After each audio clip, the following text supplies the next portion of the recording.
Welcome everyone. Today we're going to talk about under gravel suction grids, pond maintenance, and what's my favorite style of pond to build and why.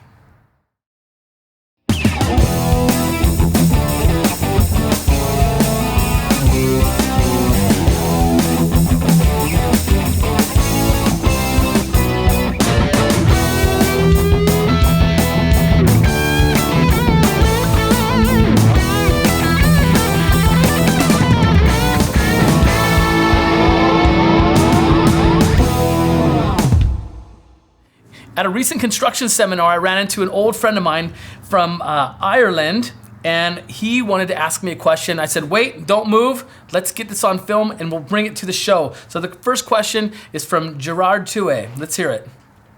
Hey Eric, this is Gerard Tui from International Water Features. I am so excited about your videos on YouTube. I'm really interested in why you put all those bloody white tubes in the bottom of the pond. Someday I'd like to bring you to Ireland so you can do an international pond. Please contact me and help me out.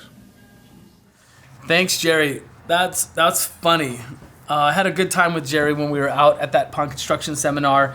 And he let me clarify this. He says, why do you put all those bloody white tubes in the bottom of the pond? And what he's referring to is when we do our under gravel suction grids in ponds.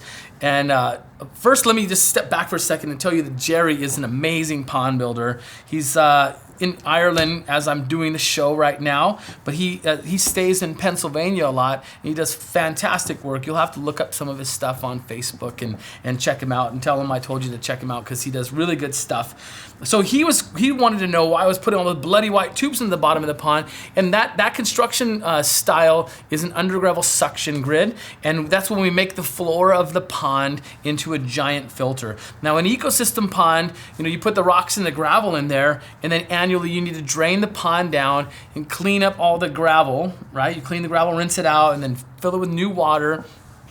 And with the under gravel suction grid, you don't need to do that every year because now you turn the bottom of the floor of the pond into an actual living filter. So I like to think that the bottom of the pond is alive. And you're physically pulling all of the debris and the fish poop and all the stuff that settles through the pond, pulling it through the gravel, and then you have the beneficial bacteria working in there to digest everything. But what you want to do is we want to pull the volume of the pond through the gravel once an hour. So that's a little trick that we do with our under gravel suction grids. So 5,000 gallon pond, we have a huge floor of the bottom of the pond filled with a suction grid, then 6 inches of gravel on top of that. Then we pull, and let me say that smooth, round, 3/4 inch cobble. That's one of the other secrets to having a successful under gravel suction grid. But then we would pull 5,000 gallons of water through the floor of the pond once an hour and send it back through other filtration or back through the pond.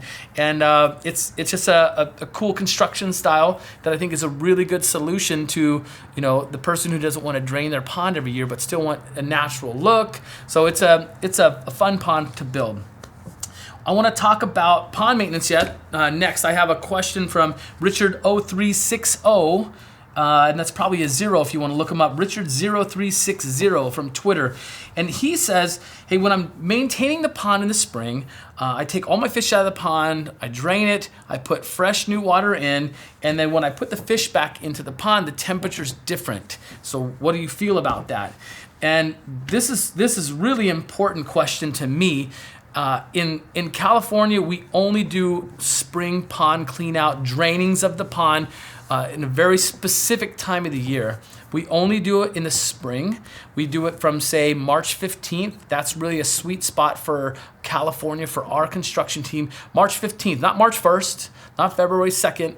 March 15th, we start to do our pond clean outs, and then we do them until the end of May, and then we're done. We don't want to do spring cleanings past that. The important reason why is pond temperature, and so it's a very good question. When we do the draining of the pond, it's the springtime. The fish haven't been eating.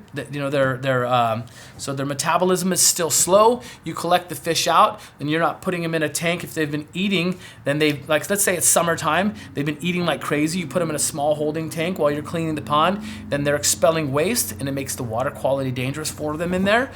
So we want to take the water out of the pond. It's still cold at that time of season for us here. The water's cold. We pull it out, clean the pond, put the basically cold water back into the pond from the tap, so the temperature variation is not very big at that time, and then we can reintroduce the fish back into the pond. Of course, it's good if we use some of that same water that they were in and take some of the pond water to help acclimatize the temperature. That helps.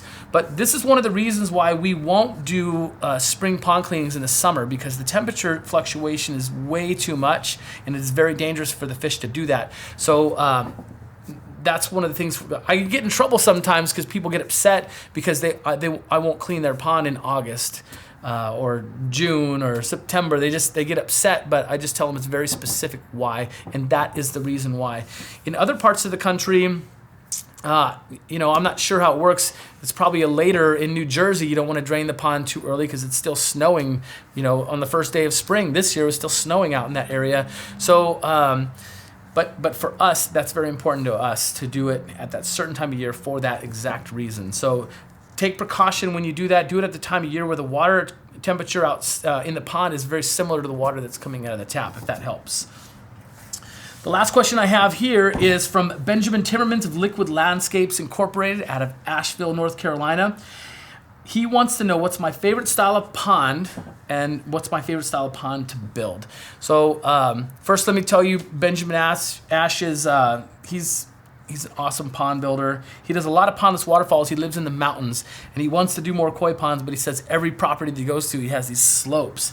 So he's an outstanding waterfall builder. He's very creative, and I appreciate his friendship. So check out Benjamin Timmermans of Liquid Landscapes, Inc. But back to his question, he wants to know what's my favorite style of pond to build and why.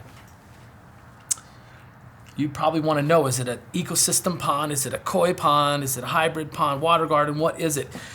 My favorite pond to build is the pond that is pressing me to expand my portfolio, to just challenge me. That's really my favorite pond to build.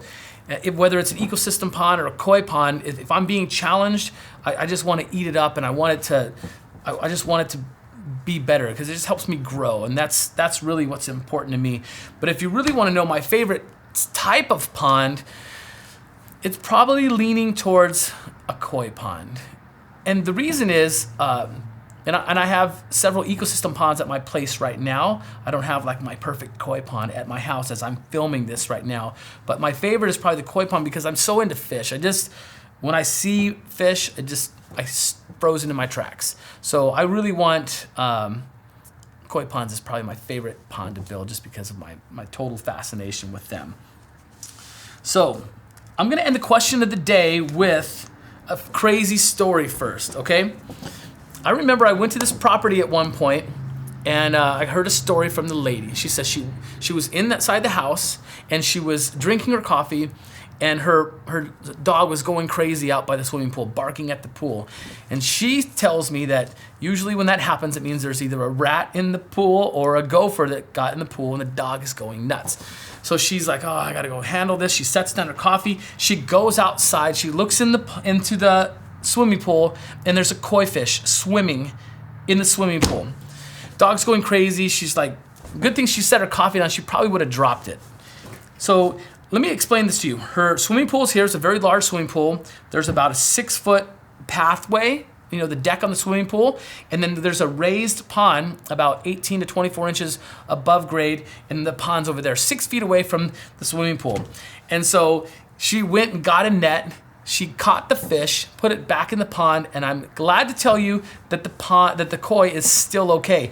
Don't ask me how. Maybe you must have had low chlorine levels in the pond. Maybe the pool guy was getting ready to come, and the conditioner and the chlorine was very low at the time. But I'm telling you, the koi made it. It's astonishing to me. But my question of the day now comes to, I want to know what your theory is. How did that koi get into the swimming pool? Put what your theory is right down in the comments here on YouTube, and I'm going to have a good time checking it out.